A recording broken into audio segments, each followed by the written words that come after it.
Ladies and gentlemen, please help me welcome on stage Mr. Amitabh Ray, Managing Director of Ericsson India Global Services. Please put your hands together for Mr. Amitabh Ray.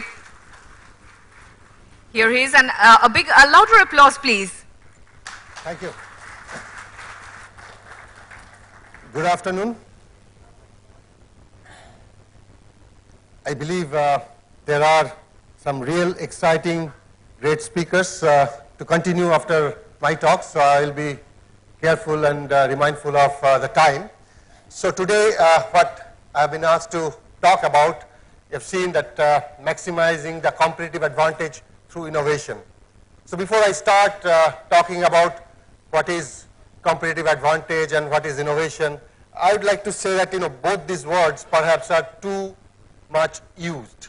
Right? Every such seminar you attend, you will hear at least a couple of hundred times, if not thousands of times, about competitive advantage, about innovation, and the words are becoming a little bit cliche. However, this is very, very important for any company to remain relevant in their current economic and geographical scenario. And the way they can stay relevant is, of course, driving innovation, doing newer things, looking at potential opportunity, and how the biggest thing is you can monetize those things. No, innovation for the sake of innovation can work in small R&D labs, but that might not be the right thing for companies. You can come up with some of the coolest technology. You can innovate some of the greatest product or services, but there has to be some meaningful utilization of those, therefore opportunity to monetize those. So when I today talk about competitive advantage through innovation, I would like to look at the areas where innovation can actually drive a company's growth. So basically, we'll have to look at it from an economic standpoint. There are a lot of technologies today, different companies using.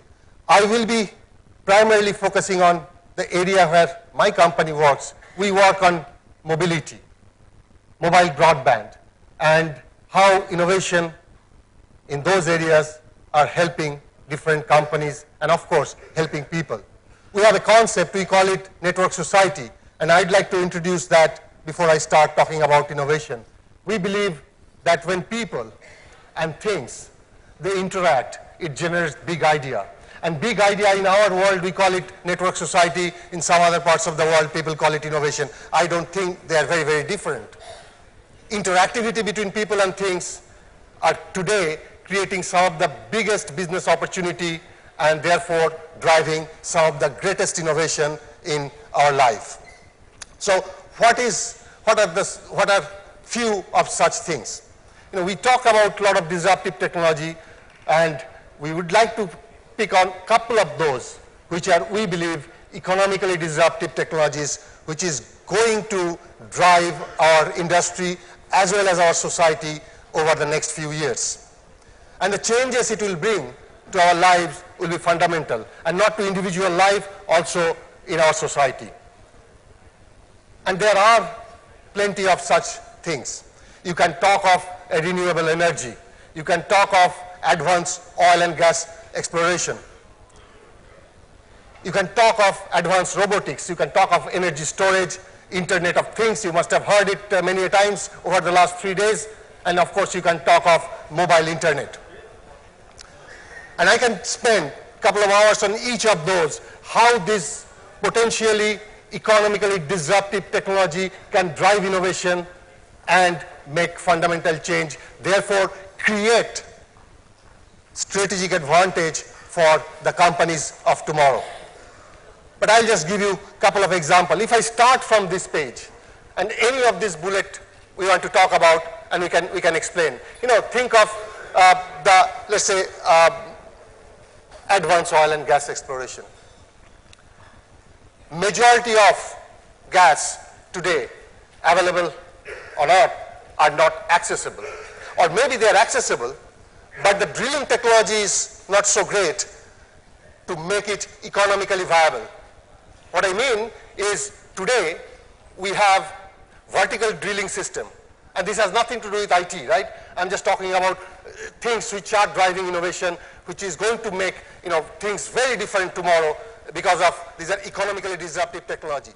So the vertical drilling of oil requires a good amount of oil underneath to make it commercially and economically viable. But if you go to countries like Canada and a lot of other parts of the world, there are good amount of oil sitting, under the earth in one area that may not be good enough economically to create a huge well. Think about if you can create a technology which can drill horizontally. What is going to happen? It will solve world's one of the biggest problem, that's energy. So there is a lot of work going on in that area, creating horizontal drilling technology.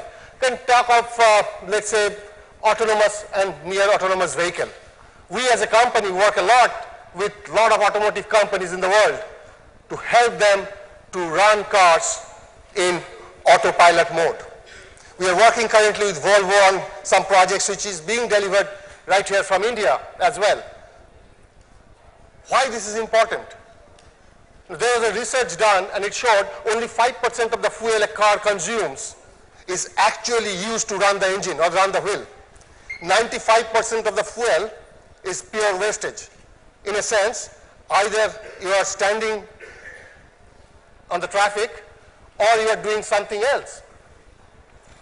So think about a situation where we can create a road infrastructure using technology where traffic congestion can be solved.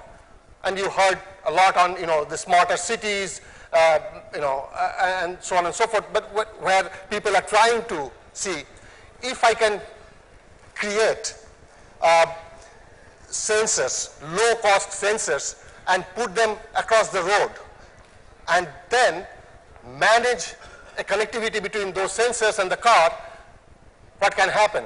And if I can make the signals as smart signals, what can happen? My car can take instruction from a centralized control room and take an alternative route if there is a congestion in traffic in one place. Therefore, I reduce usage of fuel. It can reduce number of accidents. Car accidents is one of the major reasons of people dying all over the world. And this near autonomous or autonomous cars can reduce that. Google launched a Google car, a lot of you might be knowing. 300,000 hours that car ran with one single accident, and that was because of a human error. Because as human beings, we are prone to error. Machines are not, if it's well tested. So that can reduce another problem, again in the area of energy. We believe all the scarce resources on the earth which bothers us are not good enough for us not to go for any alternative if we can manage those resources well. So that is another example. The third example I would give, let's say, energy storage. That's a big area. And I'm sure you heard about the smart grid and all. That has nothing to do with energy storage. But if you can bring the smart grid where you can distribute or route the power based on the demand to a place, you can reduce a lot of wastage, because power is something still today we don't have a technology to store in mass scale. So a lot of studies and research going on in that area, how we can store energy. That's another example. Cloud technology you have heard. Automation of knowledge workers. I can pick that one.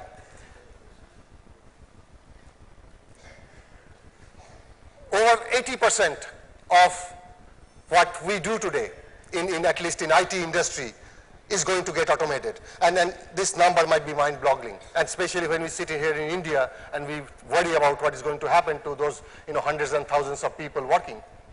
You might not like it, but that's going to happen. When? That's a good question. I don't have an answer. But if it is not very soon, it's not going to happen 50 years from now, I can tell you that much. There are companies that are putting a lot of research in that. That creates an opportunity for countries like India, where we can use that as one of the target area and do some concentrated research and product development.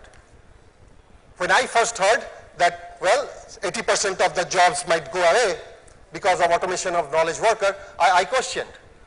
And somebody answered me that it had happened. There are areas, and I'll give you a couple of examples. There were jobs when I was growing up as a kid, used to exist. Remember in your neighborhood areas, in the morning, when I used to go in my bicycle to college, I used to hear this typing noise. There were typing schools everywhere, in every corner. There were hundreds and thousands of people learning typing. Do you see any of those schools anymore? Those are the jobs gone. Last time when you met somebody who is a telephone operator in any large company, that's the job gone. How? Pure automation. Computer came and took away the typist's job. Sophisticated software-based product came, took away the job for receptionists come telephone operators. And that is going to happen in our IT industry as well. Take another example. Bank trailers. How many banks, how many of you today go to bank? That is to be a huge, huge job market for people at one point in time. Automation in that industry took away all those jobs. And that is going to happen in the knowledge field as well. So that creates another opportunity for some of us to invest as a country in that area. So it may be disruptive. These are economically disruptive things, but each of these also creates an opportunity for innovation, therefore driving our country's economy. Well, I'll see that if I can pick up some more of those. Advanced material, 3D printing. 3D printing is a big thing. Advanced genomics is a big thing. Tomorrow you will have medicines which will be designed just for yourself. So, and none of these are, I would say, rocket science. Each of these exists today. Low-cost sensors connecting different things through internet or mobile broadband and creating a very different business model. The last example I'll say, and as I said that, I can go on and on each of these, but I'll not, get into those details. I'll talk about where we work as a company. I work for a company, invented Bluetooth as a technology, invented mobile broadband as a technology, what you call 3G or 4G system. And how we see that is creating opportunity for entrepreneurs for tomorrow through innovation. So mobile internet, let's take two examples.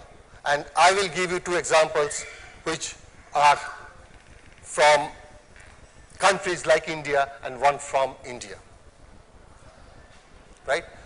We created a roadmap with 46 such use cases where we believe mobile internet alone can be disruptive enough and create potential for innovation which will fundamentally change the business and the society.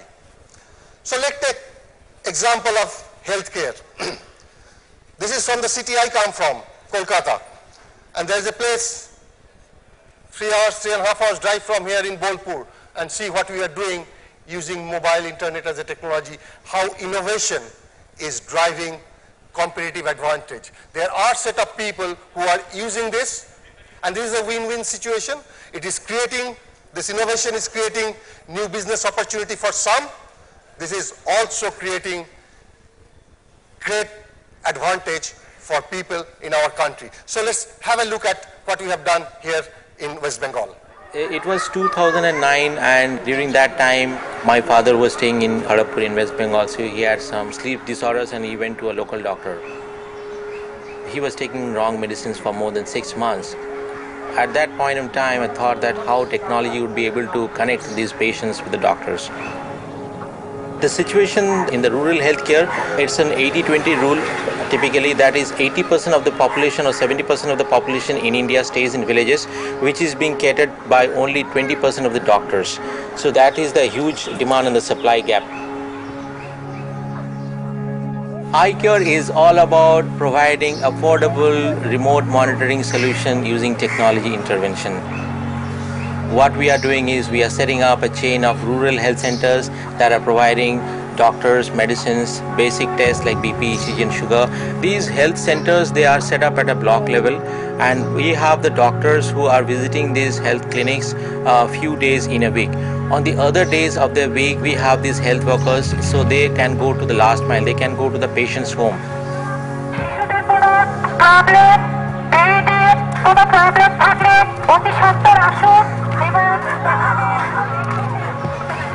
The tablet has been designed to be used very simply. The health workers, they have a basic education, so in just 2 weeks of time they are able to pick up very fast, and these tablets capture all the clinical details of the patients, and these can be shared with the doctors.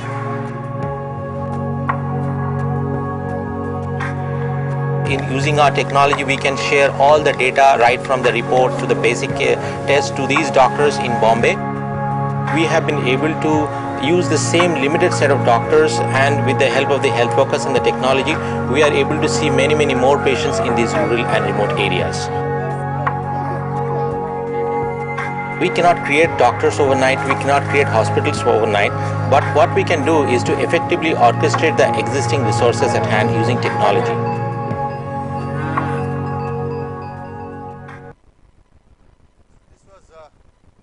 This was one of the examples where right here in our own city and own state, how we are using mobile broadband to drive innovation, coming up with a very different delivery model. In this case, this was for healthcare. So the reason I said about the economically disruptive technology is, otherwise innovation or competitive advantage, if it is not linked with what can drive economy, what can drive people's safety, and what can drive the growth in our society as a whole, if we cannot do that, it will remain as a cliche. You know, heavily used words without any output. So these are the small examples where innovation maximizing competitive advantage as a new different business model for somebody. However, it is also helping the poor people in this part of the world. I'll give you another use case. And this is, now I go to Africa. You know, as a continent, you know, Africa has huge potential, and it has huge limitation in terms of infrastructure. If we think in India, everybody don't have access to bank, think of Africa. You are living in a paradise. So people don't have access to any financial institutions, and it increases not only, you know, it creates problem in their daily life in terms of they cannot manage their finances well, but it creates a lot of crime in that continent. We met people and they said they need banking, not for anything else, but it can stop robbers coming to their houses to rob them, because entire transaction is on cash. You are keeping those piles of cash in your house. It's not safe. And the only reason is they don't have any access. So we started working there and came up with a product with local company, and we roped in a lot of infrastructure companies over there, the people who are providing this mobile connectivity. We roped in banks, financial institutions, and also government. And we said, well, only 5-6% of people have access to bank. Guess what? 60% people have access to mobile phone, and smartphone penetration will be 80% going forward in next couple of years. So we'll make 80% people accessible to bank, or bank accessible for 80% of the people. So it came up with a software product. Again, was delivered right here from India, called mobile wallet and mobile money. And that is a big success over there. Now they can actually go and sell product and exchange cash. Instead of cash, they use mobile wallet. Again, a technology which provides them competitive advantage and which came up came as an innovation based on economical and local country requirement. So let's have a look at that use case as well. And this is about Uganda, what we have done in Uganda, how we have maximized the competitive advantage using mobile commerce.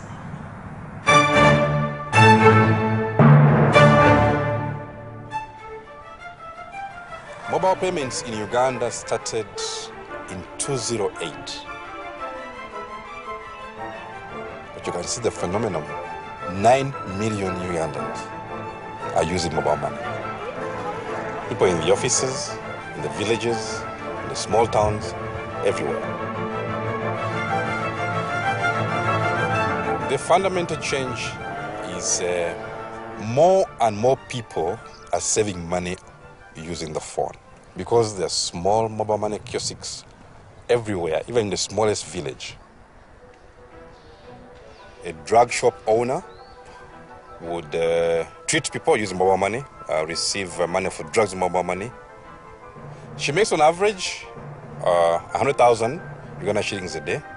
Actually, in the past, you'll have to travel every week. So there's risk of the 500,000 that she's keeping for the whole week in her drawer. There's risk of stealing it. Now, she banks it every day. The second example would be the farmer who grows maize and also rears goats. When he takes the goats to the goat market or the maize mill, he gets paid using mobile money. If he takes the money to the bank, there's the inconvenience of lining up, the bank open in just a few hours, and so on and so forth. He benefits by being able to save, and eventually can buy a tractor. 80% of Ugandans are farmers. So if you can help farmers with more money, then you've helped the whole of Uganda. If you asked who has made this happen, why is it happening in Uganda, the answer is all of us. The telecoms have seen this as a business opportunity and taken advantage of it. The government of Uganda has put a conducive environment to make this happen. The people of Uganda have embraced it. So it's all of us. All of us have made sure that this happens. Cash is king. The king is dead.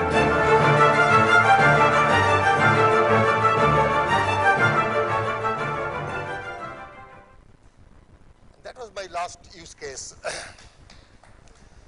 So we can talk on and on about how, if we follow the trends which are going to be economically disruptive going forward and embrace those and do something new in that area, linking those trends, how you can serve your society and your customers better, can really create competitive advantage. Remember one thing, and this is what I wanted to highlight. Just driving innovation for the sake of it, it's not going to help any country. Just, if you try to get competitive advantage by doing everything, it's not going to help. You'll have to create a linkage between this potentially economically disruptive things and how we can drive innovation in those areas, because that is going to create huge value for our industry and society. We believe in network society. As I said, network society to me is equivalent to innovation in one way. So when we believe in network society is a place where every individual and every enterprise can reach to its highest potential. And that is very, very important for us to drive innovation in the areas which allows you to create a society where every individual and every business can reach its potential. As I said, be it a mobile broadband, be it cloud technology, be it smart metering and utility and smart city, a near autonomous car. You can think of many, many such things. And we have found use cases in each of those areas where really this disruptive technology can drive growth. So I will conclude by showing you a small video which pretty much compresses each of these use cases into a 1-minute video.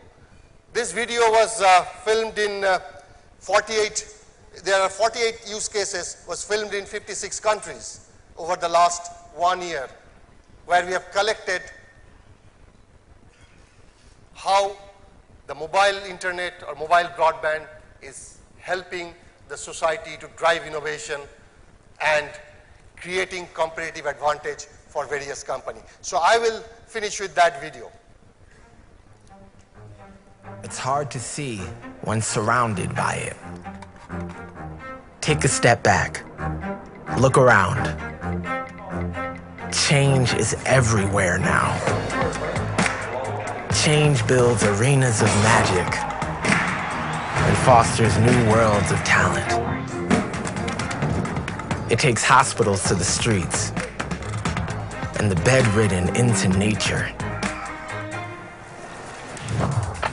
Change measures, understands, and spurs us on. It welcomes the most distant places into its presence and the most eager students into its classrooms.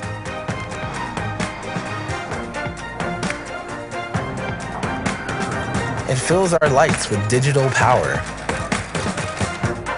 our language with new meaning, and the separated with hope. Change lets us steer from afar and brings knowledge anywhere. Turns empty rooms into open hotels and learning into child's play.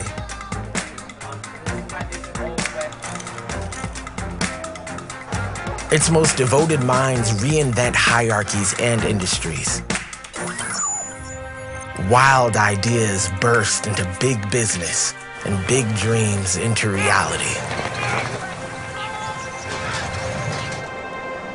Change helps our planet by making smarter use of its greatest powers. It finds knowledge in waste and in the ingredients of nature. Steel boxes become smart carriers, and machines become communicators. It joins the tracks and shields our bodies. It guards the largest of giants, the deepest of forests, and our protectors in the most dangerous surroundings. Alone, each change marks progress. Combined, they transform our world. The opportunities are everywhere now. Take them. So that's about change, that's about innovation, that's about economic development. And I believe that in India, we have all the ingredients in place. We have some of the best minds. We'll have to stay focused on tomorrow's technology, what is going to be disruptive, what is going to be useful for the society, and be innovative in those areas. Therefore, we drive competitive advantage, not for only our country, but for every enterprise work out of this country and every individual. So I'd like to thank all of you giving me your 30 minutes, and thanks to ABP and INFOCOM for giving me the opportunity to come here and share my part of excitement. Thank you very much.